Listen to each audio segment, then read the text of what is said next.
오늘 하나님께서 우리에게 주시는 말씀은 야고보서 1장 19절에서 20절까지의 말씀입니다. 이 말씀 봉독하겠습니다. 내 사랑하는 형제들아, 너희가 알지니 사람마다 듣기는 속히 하고 말하기는 더디하며 성내기도 더디하라. 사람이 성내는 것이 하나님의 의를 이루지 못함이라.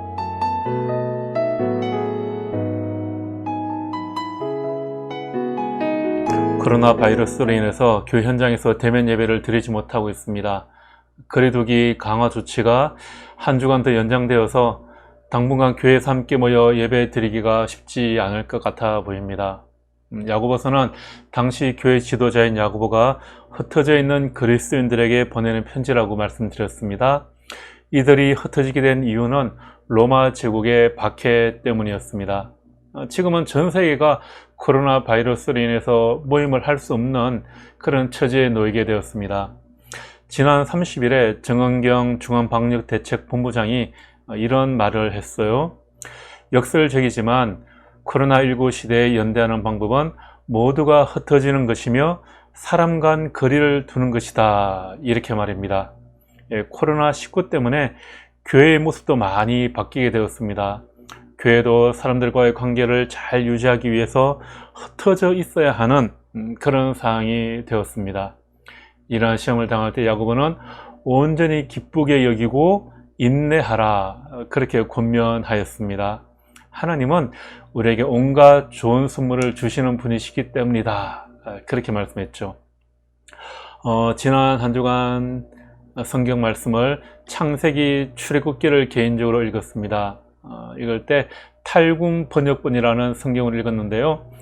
탈궁 번역본 성경이 무엇이냐, 이걸 또 설명하려면 시간이 걸리니까 나중에 설명을 해드리든지 올리든지 하겠습니다.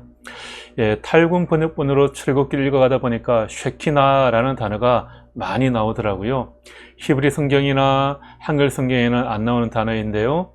쉐키나라는 말은 하나님의 임재를 상징하는 단어입니다. 하나님의 영광이 자기 백성과 함께하는 것을 의미하는 것이 바로 쉐키나입니다. 특별히 출애굽기에서는 하나님의 임재의 상징을 하나님께서 구름 속에 임하시는 것으로 그렇게 많이 묘사를 하고 있습니다. 이스라엘 백성들이 이집트에서 탈출해서 광야 생활을 할 때 불기둥과 구름기둥으로 그들을 인도해 주셨습니다. 구름은 하나님 임재의 상징이죠.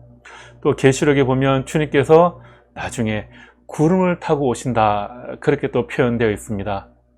출애굽기에 나오는 하나님의 임재의 상징인 구름을 보면서 코로나19라는 이 뉴노멀 시대에 살아가고 있는 우리, 또 신앙생활도 비대면 예배를 드려야 하는 이 시대 속에서 구름 속에 임하시는 주님을 만나는 게 참 중요하다, 필요하겠다라는 생각이 들었습니다.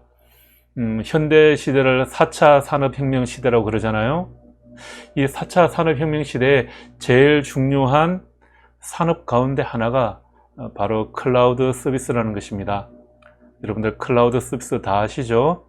언제 어디서나 인터넷으로 원하는 자료에 접속해서 볼 수 있는 그런 시스템입니다. 클라우드가 구름이라는 뜻이잖아요. 하나님의 임재의 상징인 구름, 하나님의 임재의 상징이 구름이라는 것은 언제 어디서든지 하나님을 만날 수 있다, 그런 의미입니다. 그런 의미에서 지금의 이 비대면 예배가 교회라는 건물에서만 예배를 드리는 것이 아니라 하나님을 언제 어디서나 만날 수 있는 연습을 하는 시간이겠구나, 그런 생각을 하게 되었습니다. 그런 의미에서 오늘 예배에는 구름 모양과 또 와이파이 모양으로 로고를 만들어서 하나 넣어 보았습니다. 여러분 오른쪽 위 여기 보이시죠? 방구석 일일 예배는 언제 어디서나 만날 수 있는 예배다, 그런 의미입니다. 또 생각해 보니까 제가 집에서만 이렇게 예배를 인도하는 것이 아니라 찾아가는 예배를 드리면 그것도 좋겠다 하는 생각이 들었습니다. 제가 노트북하고 휴대폰만 있으면 어디서건 라이브 방송이 되니까요. 그래서 만약에 저를 초대해 주시는 분이 있으면 그곳에 찾아가서 예배를 드리고 또 그 예배 현장 영상을 라이브로 방송해도 좋겠다, 그런 생각을 해 보았습니다. 말 그대로 클라우드 처치가 되는 겁니다. 선착순으로 신청을 받아볼까 하는데요. 아무도 신청해 주시지 않아도 마음의 상처는 받지 않습니다. 서론이 좀 길었습니다. 지난 한 주간에는 뉴스에 참 짜증나고 분노를 유발하는 기사들이 많았습니다. 코로나로 인해서 전 국민의 고통을 분담하고 있는 이때에 이렇게 사태를 키운 당사자는 코로나 치료를 받고 나와서 하는 말이 대통령이 사과하지 않으면 본인이 순교하겠다라는 그런 파렴치한 같은 말을 했습니다. 또 의사들은 진료를 거부하면서 국민들의 생명을 담보로 자기들의 이익만을 챙기려고 하고 있습니다. 제가 백수라서 갈 곳도 없고 또 코로나 때문에 집안에만 있어야 하는데 날은 더우니까 짜증은 또 얼마나 많이 나겠습니까? 그렇게 짜증은 심해지는데 이런 뉴스를 보고 있으면 화가 더 치밀어 오릅니다. 일상생활에서 이런 화를 참지 못하고 분노를 표출하는 사람들이 있습니다. 지하철이나 버스에서 마스크를 써달라는 그런 요청을 하는데 주먹을 내지르고 욕을 하고 싸우는 사람들이 있더라고요.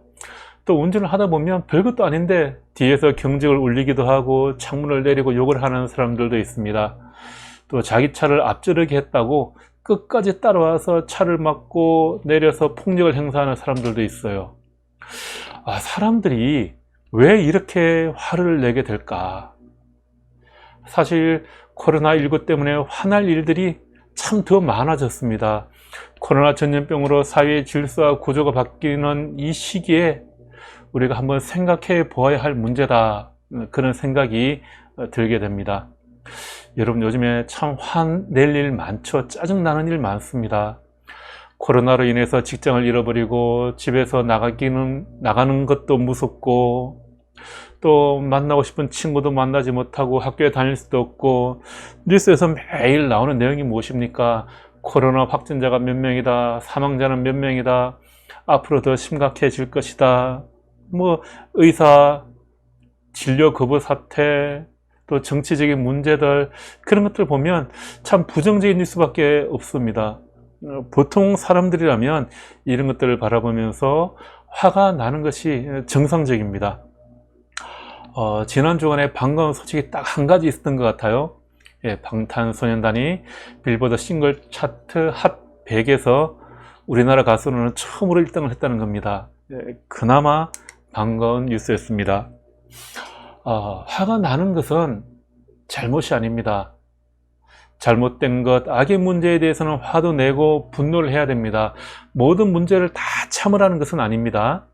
문제는 화를 통제하지 못하면 우리의 삶이 황폐해지게 된다는 것이죠. 분노를 다스리지 못하면 하나님과의 관계가 무너지게 됩니다. 그래서 화를 좀 적절하게 조절하는 방법을 배워야 한다는 것입니다. 오늘 본문 야고보서 1장 19절에서 20절 말씀을 세번역 성경으로 다시 한 번 더 같이 읽어보겠습니다. 사랑하는 형제자매 여러분, 여러분은 이것을 알아두십시오. 누구든지 듣기는 빨리 하고 말하기는 더디하고 노하기도 더디하십시오. 노하는 사람은 하나님의 의를 이루지 못하기 때문입니다. 야고보서를 시작하면서 로마 제국의 박해를 피해 흩어져 있던 교인들에게 온전한 믿음을 가지고 시험을 견디라고 이야기하더니 갑자기 화를 내지 마라, 그렇게 야고보는 이야기하고 있습니다. 그런 것 같아요. 사람이 어려운 상황, 위기의 상황에 처하게 되면 화가 더 많이 나고 짜증이 나기가 쉬워집니다. 여러분 다 그렇지 않습니까?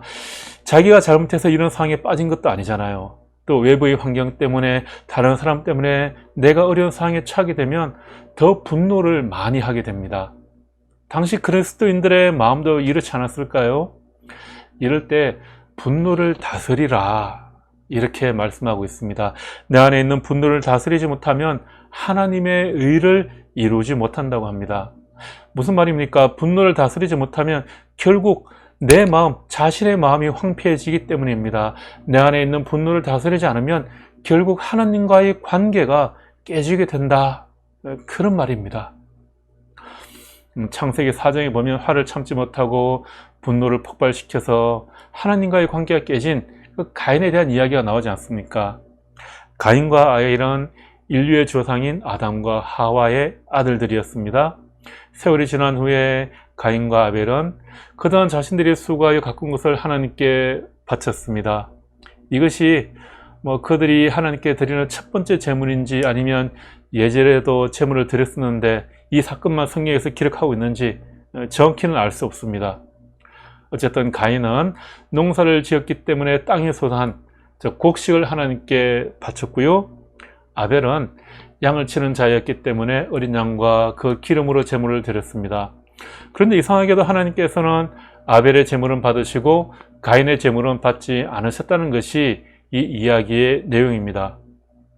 가인이 무엇을 잘못했기 때문에 하나님께서 가인의 제물은 받지 않으시고 아벨의 제물만 받으셨는가? 그 내용은 이야기하지 않습니다. 중요한 것은 왜 가인의 제물을 받지 않으셨느냐 하는 것보다 그 이후에 일어난 가인의 반응에 있습니다. 하나님께서 가인의 제물 때문에 가인을 벌하신 것이 아니라는 말입니다. 가인이 드리는 제사에 무엇인가 잘못이 있었겠죠.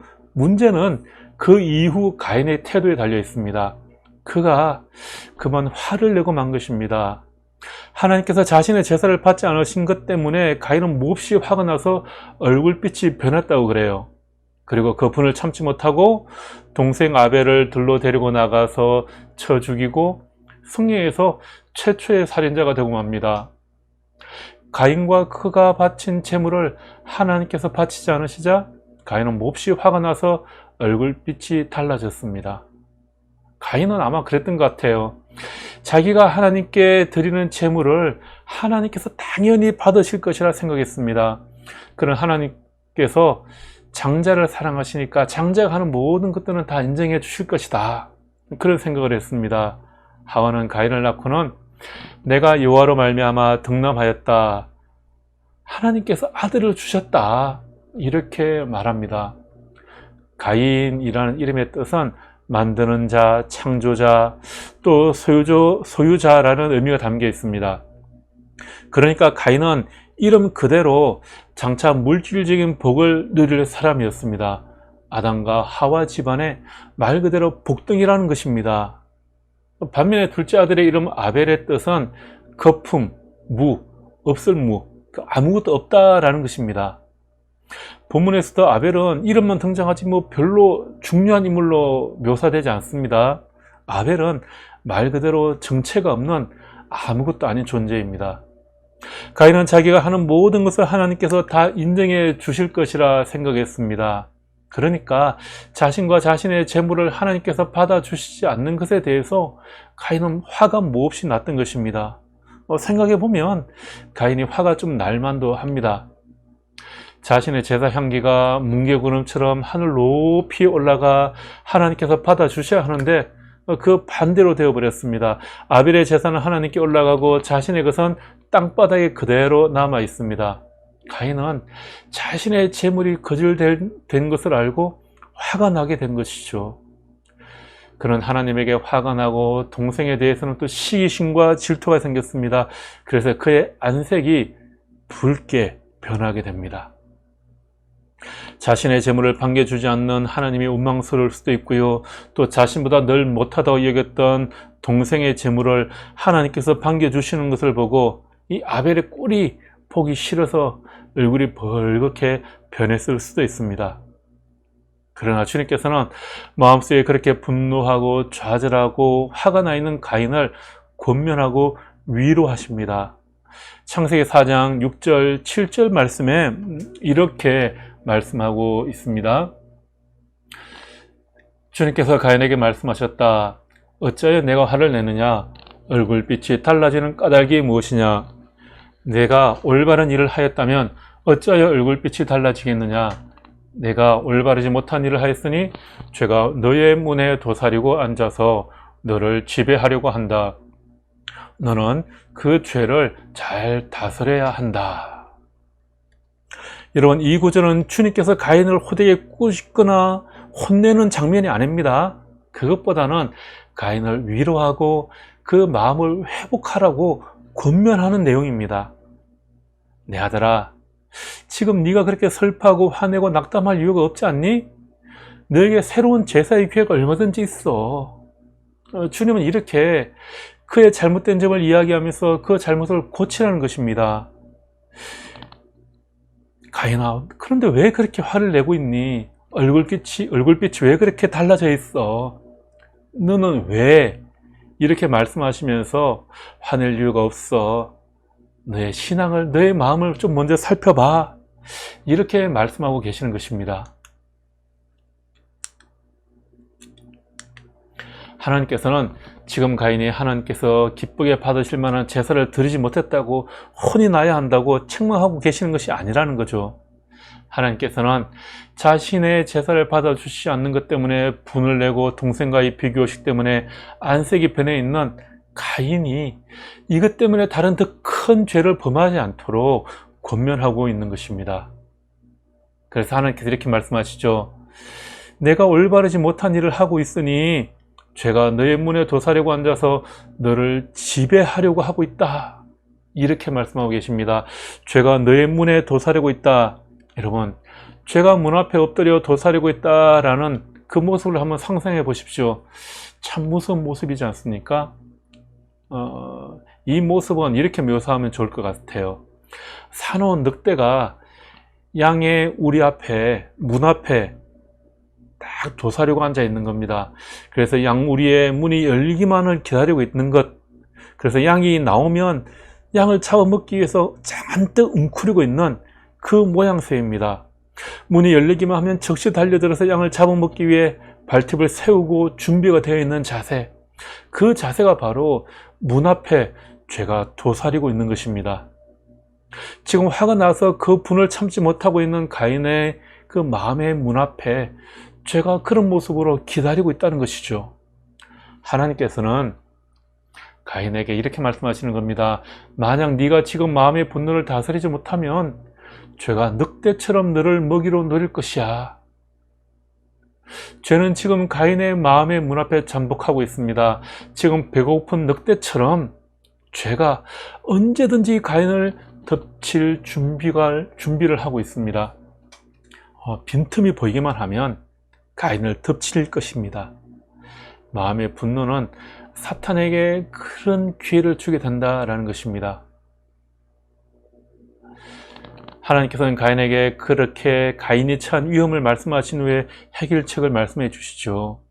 비록 죄가 문 앞에 잠복한 짐승처럼 그렇게 위협하고 있지만 가인이 그것을 다스릴 수 있다는 것입니다. 화가 나 있는 가인에게 주님께서 지금 그가 받고 있는 유혹을 뿌리치면 하나님과의 관계가 회복될 수 있다. 화를 내지 말고 마음을 잘 다스리면 다시 주님께서 받으실 만한 제사를 드릴 수 있다. 이렇게 말씀하고 계시는 것입니다. 그런데 가인은 이러한 충고를 받아들이지 않았고 그가 가지고 있는 분노를 다스리지 못해서 결국 동생을 죽이고 맙니다. 그래서 우리는 우리 안에 있는 분노를 다스릴 줄 알아야 합니다. 그렇지 않으면 가인과 같은 그런 죄를 저지를 수 있기 때문입니다. 코로나19의 시대, 이 분노의 시대를 살아가고 있는 우리에게 분노를 다스리는 믿음이 그래서 필요한 것 같습니다. 어떻게 하면 우리의 분노를 다스릴 수 있는 믿음을 가질 수 있을까요? 첫 번째로 하나님을 인정하는 것입니다. 하나님을 하나님으로 인정하시기 바랍니다. 우리에게 중요한 것은 우리의 분노의 상황이 있을 때 이 분노를 어떻게 다스리느냐 하는 것입니다. 아무리 영적으로 성숙한 사람도 분노하지 않고는 살아갈 수가 없습니다. 분노가 생겼을 때 그 분노를 잘 다스리는 것이 경건이고 인격이고 성숙함입니다. 그 분노를 다스리지 못하면 다툼이 생기고 악한 말이 나오게 됩니다. 디모데전서 2장 8절에 이런 말씀이 나오고 있습니다. 그러므로 나는 남자들이 화를 내거나 말다툼을 하는 일이 없이 모든 곳에서 거룩한 손을 들어 기도하기를 바랍니다. 손을 들어 기도하는 것, 이것은 영적인 표현이고 동시에 거룩함을 담고 있습니다. 반면에 가인은 그의 손으로 동생을 죽이는 잔혹한 행동을 하였습니다. 인간의 손은요, 때로는 죄를 범하는 손이 되기도 하고 죽이는 손이 되기도 하고 사람을 살리는 손이 되기도 하고 때로는 기도하는 손이 될 수도 있습니다. 그러므로 바울이 거룩한 손을 들고 기도하라고 권면합니다. 여러분, 기도하는 손이 거룩한 것이 아니라 거룩한 손을 들어 기도하라, 이렇게 말씀하고 있습니다. 이 말의 뜻은 무엇이냐? 내 마음의 자세, 즉 분노와 다툼이 없는 상태로 하나님께 나아가야 한다라는 말씀입니다.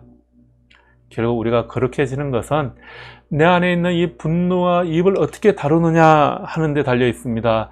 하나님께 예배 드리고 기도하면서도 여러분 분노하고 다툴 수가 있습니다. 손을 들어 기도하는 경건의 모양은 있으나 경건의 능력이 없을 수 있습니다. 분노함이 있으면 반드시 다툼이 따라오게 됩니다. 가인이 화가 난 이유는 하나님께서 동생 아벨의 제물을 받으시고 자신의 제물을 받지 않으셨기 때문입니다. 하나님께 화가 났습니다. 사실 그렇죠. 하나님을 하나님으로 제대로 인정하지 않는 것입니다.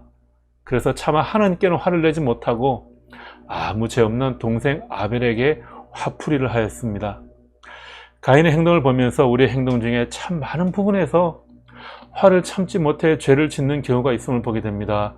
우리의 마음속에 화가 가득 차 있다면 사탄은 언제든지 우리의 마음 앞에 기다리고 서 있다가 우리를 걸어 넘어뜨리려고 준비하고 있습니다. 우리가 죄를 범하도록 그렇게 준비하고 있다는 것입니다. 다른 사람들에게 상처를 주도록 만듭니다. 가인의 분노는 하나님을 하나님으로 인정하지 않는 데서 비롯되었습니다. 인간이 하나님을 인정하지 않으면 죄를 다스릴 수 없습니다. 분노를 어떻게 철할 수 있겠습니까? 먼저 하나님을 하나님으로 인정하는 태도에서 시작이 됩니다. 가인은 하나님과의 바른 관계를 갖지 못해서 분노했습니다. 분노의 근본 원인은 하나님과의 관계가 어긋나는 것입니다. 분노를 다스리는 첫 번째 믿음, 그것은 바로 하나님을 하나님으로 인정하는 것입니다. 분노를 다스리는 믿음 두 번째는 오래 참는 것입니다. 오래 참음.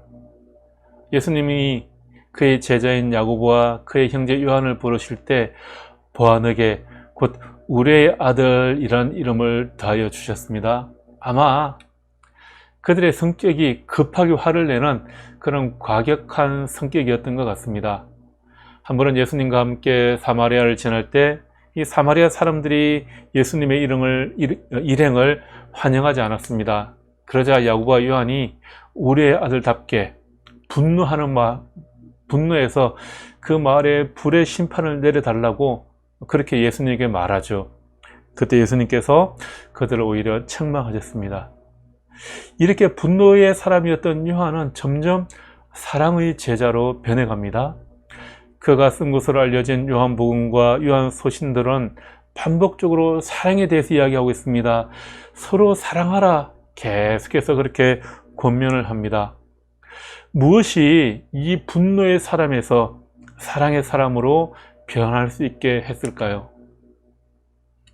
사랑장이라고 불리는 고린도전서 13장에 보면 사랑은 오래 참음이다, 이렇게 말하고 있습니다. 오래 참는다는 것은 헬라어로 분노로부터 멀리 떨어져 있음을 뜻하는 말입니다. 사랑하는 것의 반대편에는 분노가 있습니다. 분노로부터 점점 멀어져서 예수님에게 가까워질수록 우리의 아들에서 사랑의 아들로, 마귀의 자녀에서 하나님의 자녀로 변해가게 됩니다. 야고보서 1장 19절 20절 말씀에서 듣기는 빨리하고 말하기는 더디하고 노하기도 더디하라는 것, 이것이 바로 오래 참는 비결, 분노를 다스리는 믿음입니다. 분노를 다스리는 믿음 세 번째, 잠잠하라는 것입니다. 잠잠하라. 이스라엘 백성이 이집트를 탈출해서 나왔는데 도착한 곳이 홍해 앞이었습니다. 바닷가로 도망 나오게 되었습니다. 근데 뒤에는 이집트 군사들이 계속해서 따라오고 있습니다. 이스라엘 백성들 사이에서는 말 그대로 난리가 났습니다. 들리는 것은 비극적인 소식뿐이죠. 앞으로 나가자니 바다고 뒤에는 중무장한 군사들이 따라왔습니다. 이제 죽을 일밖에 남지 않았습니다. 나쁜 소식은 귀에 더 잘 들어오게 되죠. 이렇게 나쁜 소식이 들어오게 되면 불안을 더해서 우리 입에서 나가게 됩니다. 야고보가 편지를 쓸 때 박해를 당하고 있는 그리스도인들도 그랬을 것입니다. 우리도 마찬가지지 않습니까? 지금 여러 가지 불안한 시국에 대해서 우리는 너무나도 많은 안 좋은 소식들을 듣고 있습니다. 불안한 소식들을 듣고 있습니다. 그러면 그 불안을 더 키워서 이야기하게 됩니다. 저도 집에만 있다 보니까 뉴스를 접하는 시간들이 많아지는데 안 좋은 소식, 불안한 소식들만을 많이 듣게 됩니다. 저도 이 듣는 것을 좀 줄일 필요가 있다, 그런 생각을 해보게 됩니다. 우리가 위험을 느끼고 불안해하는 이유가 무엇입니까? 그것은 하나님께서 지금 나를 위해서 어떤 일을 하고 계시는지를 알지 못하기 때문입니다. 그렇게 불안에 떨고 있는 이스라엘 백성들을 위해서 하나님께서 무엇을 하셨습니까? 동풍으로 홍해를 말리고 계셨습니다. 그렇게 홍해를 말리신 하나님이 지금 우리와 함께 하십니다. 우리에게도 그렇게 하시겠다고 약속하셨습니다. 그래서 우리는 외로운 존재가 아닙니다. 하나님은 전능하시고 불변하시기 때문에 우리에게 사사건건 다 말씀하지 않으실 수 있습니다. 그렇다고 해서 그것이 우리에 대해서 무관심하거나 방관하는 것은 아닙니다. 전능하신 하나님께서 우리에게 일일이 다 말씀하실 필요가 없기 때문입니다. 그래서 여기에서 우리에게 필요한 것이 있는데 그것은 바로 믿음입니다. 믿음. 이 믿음은 우리를 위해서 필요한 것입니다. 이 믿음이 없으면 우리의 생명이 위험하다고 느끼기 때문입니다. 이런 상황을 극복하기 위해 우리가 해야 할 일은 무엇일까요? 모세는 그냥 가만히 있어서 하나님께서 행하시는 일을 좀 보라고 합니다. 그냥 좀 가만히 있으라, 이렇게 말씀하고 있습니다. 얘들아, 입 좀 다물고 있으라. 좀 조용히 좀 하고 있으라. 제발 마스크 좀 잘 쓰고 있으라. 비록 지금 상황이 절박하다 하더라도, 죽음의 위기에 처해 있다 하더라도 잠잠히 하나님을 기다리라는 말입니다. 하나님을 온전히 신뢰하라는 말입니다. 그리고 하나님께서 어떤 일을 행하실지 좀 기대하라는 말입니다. 더 이상 불평하는 말을 하지 말고 조용히 좀 기다리라는 것이죠. 노하기는 누구든지 듣기는 빨리 하고 말하기는 더디하고 노하기도 더디하십시오. 이 말씀의 의미를 다시 한번 생각해 보니 이런 것 같습니다. 하나님의 말씀을 듣기는 빨리 하고 우리의 입에서 나오는 불평의 소리와 노하기는 좀 더디하라, 그런 의미입니다. 하나님을 인정하고 오래 참고 잠잠히 기다리십시오. 그러면 코로나19와 사회 문제로 인해서 좌절감, 불안감, 두려움 때문에 짜증과 분노로 사로잡힌 우리의 마음에 평안이 찾아오게 될 줄 믿습니다. 그 은혜가 이번 한 주간 동안 저와 여러분 모두에게 함께 하시기를 바라겠습니다. 기도하겠습니다.